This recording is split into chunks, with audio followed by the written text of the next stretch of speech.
샬롬 12월 8일 화요일 아침 묵상입니다. 오늘 말씀은 구약성경 다니엘서 10장 10절부터 21절까지 말씀입니다. 다니엘서는 예전에는 예언서로 분류를 했습니다. 미래에 대해서 예언을 하고 예언한다기보다는 꿈을 떼서 해석했죠. 그래서 예언서로 분류를 했다가 이제 20세기 들어오고 신학자들이 이제 연구를 계속하면서 다니엘서는 예언서가 아니라 묵시 문학이다라고 그래서 예언 문학이 아니라 묵시 문학으로 구분합니다. 제가 다니엘서를 처음 시작할 때 이제 묵시에 대해서 이야기를 했는데 예언하고는 성격이 달라요. 예언은 정말 미래에 있는 일을 알려주는 일입니다. 이거는 독자가 누구인지가 중요하지가 않아요. 그러니까 독자가 중요한 게 아니라 말하는 이 예언을 얘기하는 화자. 그러니까 이제 예언을 이제 선포하는 사람, 그다음에 시대적인 배경 이런 게 중요하죠. 근데 묵시문학은 독자가 굉장히 중요합니다. 이게 무슨 얘기냐면 예언은 누구에게나 또 특별한 이제 사람일지라도 그 지역에 있는 모든 사람들에게 향하였다면 묵시는 이제 누군가를 향해서 쓴 글은 맞지만 그 사람과 이 글을 쓴 그 이제 저자 이 관계만 알기를 바라는 거예요. 그러니까 비밀 글이에요. 비밀 글.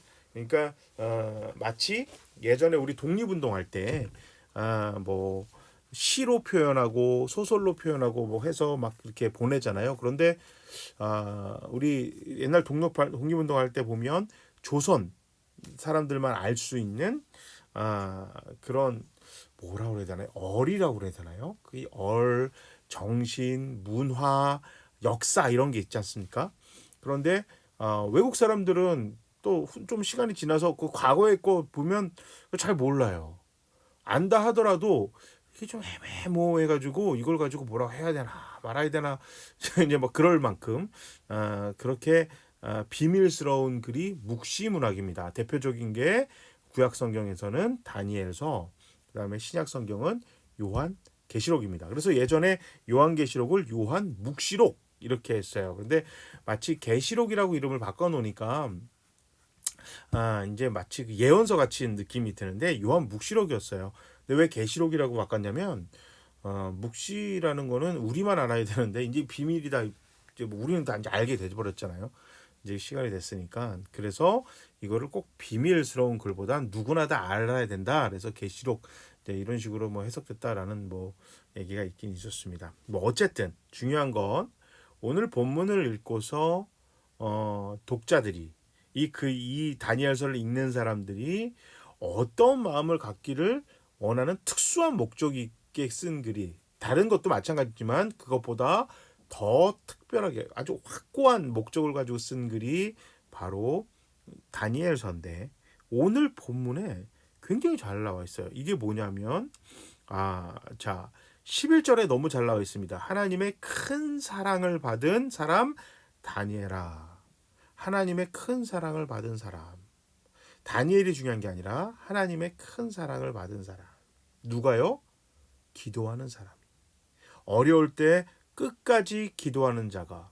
응답이 없는 것 같았잖아요. 다니엘이 기도하는데 응답이 안 와요. 그래도 포기하지 않고 기도했더니 자 13절에 보면 페르시아 왕이 21일 동안 나를 막았다. 여기서 말하는 페르시아 왕은 진짜 다니엘의 그 왕을 섬기는 왕을 얘기하는 게 아니고 사탄 영의 세력인 사탄을 비유하는 말입니다. 그러니까 천사가 오는데 21일 동안 응답을 못 받게 하려고 사탄의 영이 나를 가로막았으나 그러나 내가 너에게 왔다.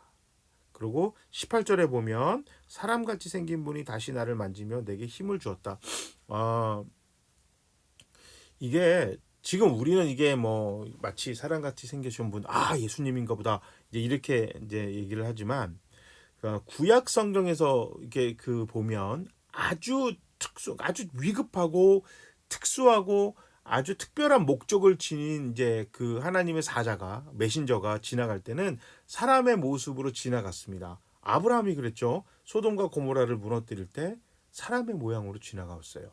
소돔과 고모라를 방문하는 천사들도 사람의 모습으로 등장했습니다. 그러니까 이거는 아브라함에 대한 성경 지식이 없으면 이게 뭔 소리야? 이렇게 나올 수도 있겠죠. 그죠? 사람과 같이 생긴 애가 그럼 뭐 사람은 아니고 사람과 같이 생긴 애는 못 가.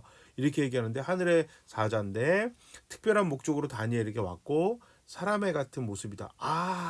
아브라함. 왜냐면 이스라엘 사람들은 아브라함은 뭐 절대 잊지 못하고 모세오경은 달달 외울 정도였으니까. 자, 그러면 오늘 본문은 다니엘이 살던 시기에 쓰여졌던 글이 아니라 그보다 더 후대에 쓰여졌어요.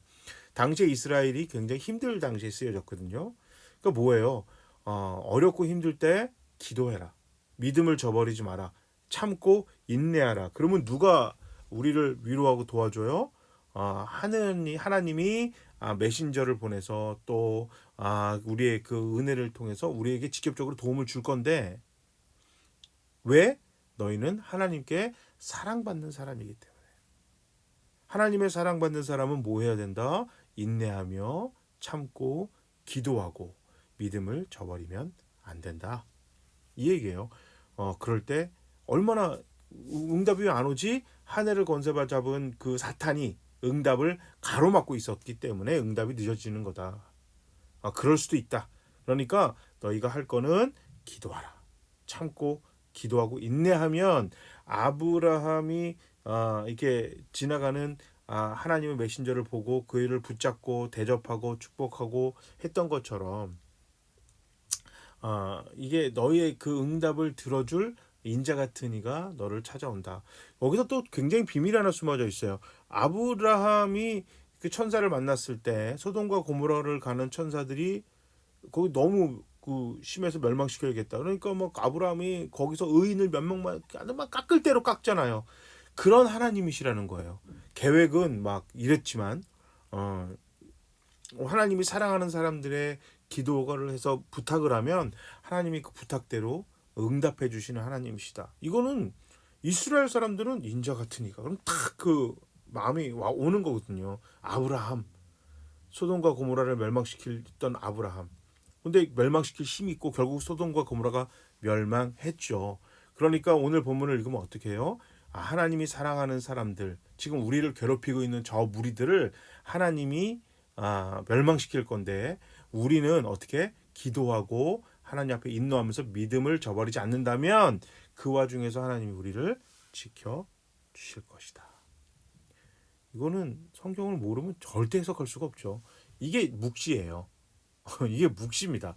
그러니까 묵시랑 예언은 조금 다르다. 성격이 완전히 다르다. 묵시는 비밀을 알려주다. 그러니까 비밀을 풀어내는 글이 묵시고 예언은 말 그대로 프로퍼시라고 그러죠. 미래의 것을 얘기하는 것. 그러니까 장차 일어날 일에 대해서 이야기하는 게 예언. 이거 좀 다른 내용입니다. 그러니까 이제 미래에 대한 예언이 아니라 그러니까 묵시는 뭐 미래에 대한 것을 이야기할 수도 있고 과거에 대한 것을 얘기할 수 있고 동물을 비유로 들어서 얘기할 수 있어요.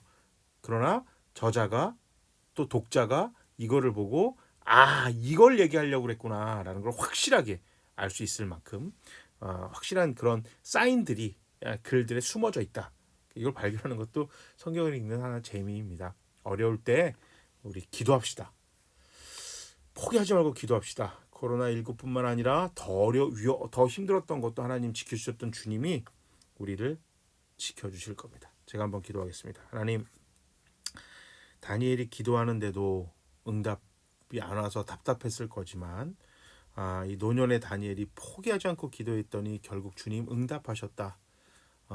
늦은 이유는 사탄이 응답을 가로막아서 그랬다라고 이렇게 하면서 위로하시고 어루만져 주시는 장면이 나옵니다. 당신의 교회와 성도들이 참 지금 어렵습니다. 너무너무 힘듭니다. 하나님 도와주시옵소서.